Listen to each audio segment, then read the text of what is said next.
அன்பு தமிழ் உறவுகளுக்கு நெஞ்சார்ந்த திருக்குறள் வணக்கங்களை இனிதே உரைத்துக் கொள்வது உங்களின் அன்பு தோழன் பா. மூவேந்திர பாண்டியன்.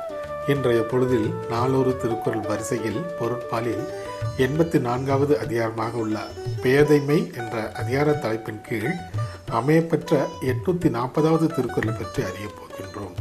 பேதைமை என்பதற்கு அறியாமை என்ற பொருளில் இந்த அதிகாரத்தின் தலைப்பினை வான்புகழ் கொண்ட வள்ளுவர் அழகாக வடிவமைத்து தந்துள்ளார். இப்பொழுது நாம் 840வது திருக்குறளுக்கு செல்வோம். களாக்கால் பள்ளியுள் வைத்தற்றால் சான்றோர் குழாத்து பேதை புகழ். களாக்கால் பள்ளியுள் வைத்தற்றால் சான்றோர் குழாத்து பேதை புகழ்.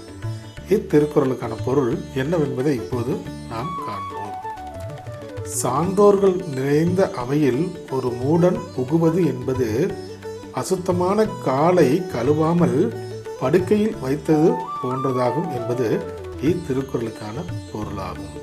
மீண்டும் பொருள்: சான்றோர்கள் நிறைந்த அவையில் ஒரு மூடன் புகுவது என்பது கழுவாத அசுத்தமான காலை படுக்கையில் வைப்பதற்கு ஒப்பாகும் என்பது இத்திருக்குறளுக்கான பொருளாக உள்ளது.